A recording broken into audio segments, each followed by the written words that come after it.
Clyde est un bricoleur. Sa fille a suivi ses traces et lui a fait un bracelet et en fait maintenant un pour maman. La femme de Clyde lui demande d'ouvrir la porte. Quand il le fait, il est renversé et 2 cambrioleurs entrent dans la maison. Il lie les mains de Clyde et cambriole la maison. L'un des cambrioleurs, Darby, dit « Tu ne peux pas combattre le destin » et poignarde Clyde. Le complice de Darby, Rupert, essaie de sortir mais on lui dit seulement de se taire. Clyde est obligé d'assister au viol et au meurtre de sa femme, et lorsque sa jeune fille se présente, elle n'est pas non plus exempte de ce sort. Le procureur soucieux de sa carrière, Nick, parle à son collègue de l'affaire Clyde. L'affaire est devenue incontrôlable hier soir parce qu'un juge a statué que l'ADN de la scène du crime était inadmissible. Il a décidé de conclure un accord de plaidoyer plutôt que d'aller en procès avec l'affaire. Il ne prend aucun risque en disant « Un peu de justice vaut mieux que pas de justice du tout ». Nick rencontre Clyde qui lui remet des notes qui, selon lui, pourraient aider dans l'affaire. Nick met les notes de côté et dit que Darby a accepté de témoigner contre Rupert qui ira dans le couloir de la mort avec son témoignage. Darby sera condamné à 5 ans de prison. Clyde, déjà marqué émotionnellement, est incrédule. Il supplie Nick de ne pas accepter le marché mais c'est déjà décidé. C'est ainsi que fonctionne le système judiciaire. Il ne s'agit pas de ce que vous savez, il s'agit de ce que vous pouvez prouver. Nick dit que c'est une victoire pour eux, comme s'il crachait au visage de Clyde. Dans la salle d'audience, tout l'incident a été mis en scène comme si Rupert était le principal coupable. Darby se moque tranquillement de la femme de Nick comme si elle était la prochaine et signe l'accord de plaidoyer. À l'extérieur, Nick fait une déclaration aux médias au sujet de la décision et Darby le remercie sarcastiquement d'être dans son coin. C'est bien quand le système fonctionne. Nick regarde de loin, toujours choqué de voir à quel point tout est injuste. Après une dure journée de travail, Nick rentre chez sa femme, Kelly, et pour calmer ses nerfs, il parle à sa fille dans le ventre de sa femme. 10 ans plus tard, la fille de Nick a grandi mais il est toujours aussi occupé. Une fois de plus, il doit sauter le récital de sa fille à l'école et Kelly est mécontente qu'il néglige autant la vie de sa fille à cause de son travail. Aujourd'hui est le jour où Rupert doit être exécuté par injection létale et Nick est présent avec sa collègue, Sarah. Il assiste à l'exécution, au lieu du récit de sa fille. Les derniers mots de Rupert sont qu'il n'était pas le responsable de la mort de la famille de Clyde. Cela ne va pas bien avec Sarah et Nick. Rupert reçoit une injection de 3 médicaments, administrés dans un ordre précis. Au lieu de mourir sans douleur, il commence à trembler et à crier de douleur et meurt d'une mort atroce. Bravo, quel beau spectacle! Le directeur explique qu'ils ne sont pas responsables de l'agonie de l'homme. Ça n'est jamais arrivé auparavant. Un policier arrive et tend au procureur une bouteille avec la phrase « Ne peut pas combattre le destin » écrit dessus. Nick reconnaît cette phrase et la police examine Darby et trouve où il se trouve. Darby, qui renifle de la farine, reçoit un appel. La voix est étouffée et dit tout ce qu'il y a à savoir sur lui. Darby devient paranoïaque. La voix lui dit de regarder par la fenêtre. Il voit la police l'approcher de tous côtés. Darby se précipite dehors et tire quelques coups de feu sur les voitures de police. Il reçoit un autre appel de la voix étouffée lui disant que s'il veut rester hors de prison, il doit perdre l'arme et se diriger vers l'usine abandonnée. Darby fait ce qu'on lui dit. Heureusement, en chemin, il trouve un officier endormi dans sa voiture. Il monte, attrape son arme et l'oblige à conduire. Il s'arrête dans un endroit désert. Darby le traîne et lui dit de se mettre à genoux, mais avant cela, Darby prend un appel et apprend que son sauveteur n'était autre que Clyde lui-même. Darby essaie de lui tirer dessus mais c'est un pistolet piège. Au lieu de cela, on lui injecte un sérum paralysant mais il reste conscient. En d'autres termes, Darby ne peut pas bouger mais il ressent tout. Clyde le retient alors dans son entrepôt et dit à Darby qu'il ressentira une douleur qu'il n'a jamais ressentie auparavant. Il a fait tous les préparatifs nécessaires pour retarder sa mort le plus longtemps possible. Avant de commencer la torture, Clyde lui dit qu'il sait ce que c'est que d'être impuissant comme il l'était il y a 10 ans. Vous ne pouvez pas combattre le destin. Il commence l'enregistrement et commence à démembrer Darby. Nick et Sarah ont discuté de la falsification de l'injection létale. Nick pense que Darby n'a rien à voir avec ça parce qu'il n'a pas le cerveau pour le faire. Un peu plus tard, la police retrouve Darby en 25 morceaux. Ils informent Nick de la vue horrible. Sarah se rend compte que la seule personne qui a un mobile est Clyde. Il a vendu tous ses actifs ces dernières années, achetant des propriétés dans des endroits bizarres. Il possède également l'entrepôt où Darby a été retrouvé. La brigade de police est en route vers la maison de Clyde, qui se déshabille calmement lorsqu'il entend les sirènes. Ils entourent sa maison et Clyde les reçoit chaleureusement mais nus.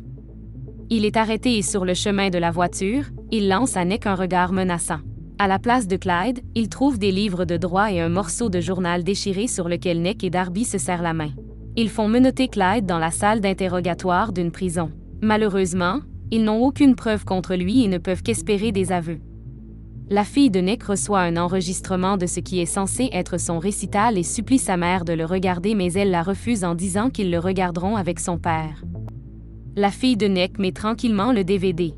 Ce n'est pas son récital mais Clyde découpant Darby. Nick affronte Clyde. Il éteint le flux en direct et fait un petit numéro comme si Clyde avait fait ce qu'il fallait. Clyde avoue d'une manière détournée qu'il voulait tuer Darby et Rupert et n'a cessé de se demander comment les tuer. Nick prend cela comme sa confession et commence à partir, mais Clyde l'arrête, expliquant soigneusement la routine quotidienne de Nick et lui disant de s'asseoir, même si Nick dit qu'ils en ont fini ici. Clyde dit que tout ce qu'il lui a dit est inadmissible parce qu'il n'a jamais dit directement qu'il a tué quelqu'un et c'est qu'ils n'ont aucune preuve. Même si Darby a été retrouvé mort dans l'entrepôt de Clyde, Clyde possède de nombreuses propriétés à travers le pays et peut dire que c'était une configuration. Nick dit qu'ils savent qu'il l'a fait, mais ce n'est pas à propos de ce que vous savez. Il s'agit de ce que vous pouvez prouver. Clyde dit qu'il donnera ses aveux complets si Nick peut faire quelque chose pour lui. Clyde veut un lit et l'ego de Nick prend le dessus sur lui. Le superviseur de Nick, Jonas, le gronde pour ne pas avoir accepté le marché. Un aveu pour un matelas quand il n'y a aucune preuve, c'est plutôt bien. Nick croit fermement que Clyde joue avec eux. Jonas lui conseille à nouveau de conclure l'affaire. Clyde obtient le matelas qu'il voulait. Quelqu'un l'observe déjà en prison. Le directeur exprime son mécontentement envers Clyde.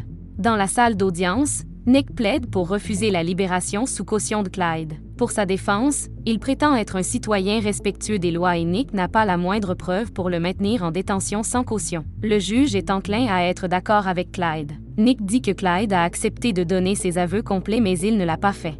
À ce moment, Clyde commence à applaudir, disant qu'elle laisserait partir un meurtrier après lui avoir donné quelques lignes douces. Est-ce vrai? Tout le monde est choqué alors qu'il réprimande le juge encore quelques fois pour s'être trompé, avant d'être escorté. Caution refusée.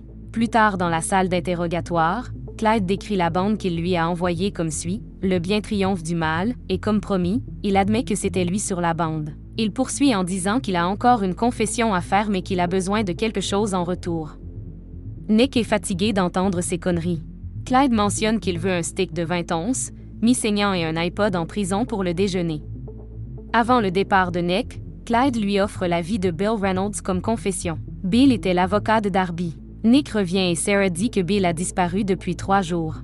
Clyde parle à la caméra, s'adressant à Nick et disant que s'il veut que Bill soit vivant, il doit répondre à ses demandes demain à 13h précises. Le lendemain, ils se font livrer le steak à la prison mais 5 minutes avant 13h, le directeur décide de revérifier les procureurs.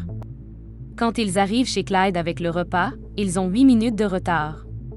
Il garde toujours son sang-froid et leur dit où se trouve Bill. Il leur dit également que le rendez-vous de 13h n'était pas pour lui mais pour Bill, alors il ferait mieux de se dépêcher. Nick se précipite vers un hélicoptère et il s'envole vers les lieux pendant que Clyde écoute son iPod et savoure le steak avec son compagnon de cellule qui vient de le menacer. Ils deviennent rapidement de bons amis mais tout est un acte de Clyde, qui cherchait l'os du steak. Il monte la musique et donne la manette au compagnon de cellule pour le distraire pendant qu'il le poignarde au cou. Les gardes viennent à la cellule de Clyde et le directeur est furieux. Nick a trouvé Bill enterré avec un masque à oxygène. Il est mort. Il leur a fallu 15 minutes pour y arriver depuis la prison, donc si Clyde avait eu son déjeuner à temps, Bill serait toujours en vie. Nick reçoit un message de Sarah lui disant que Clyde a assassiné son compagnon de cellule et que le directeur le met en isolement. Nick rend visite à Clyde dans son isolement, demandant quel est l'intérêt de tuer tous ces gens. Clyde veut tenir toutes les personnes responsables de leurs actions. Nick donne à Clyde le bracelet de sa fille et demande si sa famille serait fière qu'il se venge en leur nom, mais sa femme et sa fille ne ressentent rien. Ils sont morts. Nick et Jonas rencontrent un fonctionnaire du gouvernement qui a plus d'informations sur Clyde. Il dit que Clyde est un tacticien et qui tue des gens sans être dans la même pièce qu'eux. Si Clyde est en prison, cela signifie qu'il voulait y être. Le compagnon de cellule qu'il a tué n'était pas aléatoire. C'est un pion qui a été retiré du plateau et il propose de chercher la pièce suivante. Le fonctionnaire dit à Nick que le seul moyen d'arrêter Clyde est d'entrer dans sa cellule et de lui mettre une balle dans la tête, car sinon il ne peut pas l'arrêter puisqu'il cible tous ceux qui sont impliqués dans l'affaire de sa famille. En partant, il dit « Si Clyde veut ta mort, tu es mort ». Avec cette information, Nick et Jonas viennent voir le juge et demandent de violer les droits civils de Clyde et de restreindre les visites pour assurer la sécurité de tous. Elle accepte et signe un document. Son portable sonne et quand elle décroche, il explose. Ils sont choqués. Nick rend visite à Clyde dans une salle d'interrogatoire de la prison. Il l'interroge sur son complice et sur le but de cette vengeance. Clyde se met en colère parce que Nick ne comprend toujours pas de quoi il s'agit. S'il voulait se venger, il aurait massacré sa famille au cours des 10 dernières années. Clyde donne une dernière chance à Nick. Relâchez-le avant 6 heures du matin ou tout le monde mourra. Clyde est escorté jusqu'à un maximum d'isolement par un certain nombre de gardes. Nick et Sarah se rencontrent dans une prison où ils parcourent des documents pour trouver des indices sur qui aide Clyde de l'extérieur mais sans chance. Sarah commence à douter que leur décision de conclure un accord avec Darby à l'époque était la bonne. Nick lui assure que c'était le cas. Le personnel du procureur de district reste jusqu'à 6 heures du matin, puis Nick renvoie tout le monde à la maison pour se reposer. Lorsque Sarah démarre sa voiture, les bombes attachées aux voitures explosent, tuant tout le monde, y compris Sarah. Puisque Clyde est toujours emprisonné, Nick est sûr que quelqu'un l'aide. 6 officiers ont été tués. Nick et Jonas rencontrent le maire, qui ne peut pas imaginer comment un homme arrêté peut faire autant de dégâts. Elle nomme les 2 gardes de sécurité. Nick envoie sa famille dans un endroit sûr et appelle cela des vacances. Pas de carte de crédit ni de téléphone portable, rien qui puisse révéler leur emplacement. Lorsque Nick revient à l'intérieur, il remarque l'article de journal encadré, ce qui signifie que quelqu'un est entré chez lui. De retour à la prison, Clyde est laissé sortir pour une promenade et est accueilli par Nick et le détective. Par colère, Nick bat Clyde qui dit seulement que c'est bien qu'il soit en colère. Il vient de s'échauffer. Le détective sort une arme mais Nick l'arrête. Clyde dit que ce dont Nick va être témoin sera biblique. Lors des funérailles de Sarah, Jonas pense qu'ils ont provoqué cela eux-mêmes, mais Nick croit toujours qu'ils ont fait ce qu'il fallait, mais il commence à douter de lui-même. Alors qu'il s'éloigne, un homme vêtu de noir contrôle un drone militaire, armé d'une mitrailleuse, d'un EMP et d'un lance-roquettes. Il désactive les voitures et elles s'arrêtent. La voiture de Jonas est criblée d'obus anti-chars et pour s'assurer que Jonas est foutu, il fait exploser la voiture. Le maire ne peut pas croire que Nick ait laissé cela durer si longtemps. Elle veut le renvoyer mais pour réduire la pression médiatique sur elle, elle le nomme nouveau procureur de district. Le maire de Philadelphie a émis une ordonnance d'urgence pour verrouiller toute la ville. Personne n'est autorisé à se déplacer librement dans la ville. Nick reçoit un email du contact de Sarah. Il s'agit de l'immobilier que Clyde a acheté. Il trouve toutes les propriétés vendues à Philadelphie au cours des 10 dernières années et compare les montants. Nick découvre que Clyde possède un petit garage non loin de la prison. Lui et le détective se rencontrent pour vérifier le garage. Ils trouvent un trou dans le sol. C'est un tunnel que Clyde a creusé qui passe directement sous la prison. Clyde a fait une entrée dans chaque cellule. C'est pourquoi il a tué son compagnon de cellule. C'était son plan depuis le début. Le détective vérifie la cellule de Clyde mais il n'est pas là. Déguisé en concierge, Clyde passe la sécurité et entre à l'hôtel de ville grâce à un léger contrôle. Le détective et Nick découvrent que Clyde a des caméras partout, même dans la maison de Nick, et une citation de Von Clausewitz sur le centre de gravité. Dans ce cas, la mairie. Clyde pose une bombe pour tuer le maire, qui tiendra bientôt une réunion de sécurité. Nick et le détective arrivent peu après. Par précaution, ils doivent procéder tranquillement pour ne pas alerter Clyde qu'ils sont sur lui. Ils remarquent la carte de Clyde au 5e étage, juste en dessous de la salle de conférence. Ils trouvent une valise qu'ils soupçonnent d'être la bombe.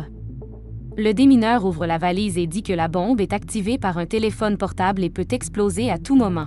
Certains agents chargés de surveiller l'entrepôt de Clyde le remarquent s'arrêter et informent Nick. Clyde se dirige vers son équipement dans le tunnel et regarde le début de la réunion. Il attrape son téléphone portable et monte dans sa cellule. Dans sa cellule, Clyde est surpris par Nick. Il a une arme à feu et demande à Clyde de faire ce qu'il faut, en lui donnant une issue. Clyde demande s'il est là pour conclure un dernier accord. Nick dit qu'il a enfin appris ce que Clyde a essayé de lui dire depuis le début. « Je ne fais pas de marché avec des meurtriers. » Nick lui dit de ne pas le faire, que c'est une décision avec laquelle il devra vivre pour le reste de sa vie. Clyde dit qu'il est désolé et appelle le numéro. Nick part et dit que par le reste de sa vie, il voulait dire environ 25 secondes alors que le détective verrouille la porte de son tunnel. Nick a placé la valise avec la bombe sous le lit de Clyde. Il regarde une dernière fois le bracelet de sa fille avant que sa cellule ne s'enflamme et n'explose. Merci d'avoir regardé. Abonnez-vous si vous souhaitez voir plus de vidéos comme celle-ci.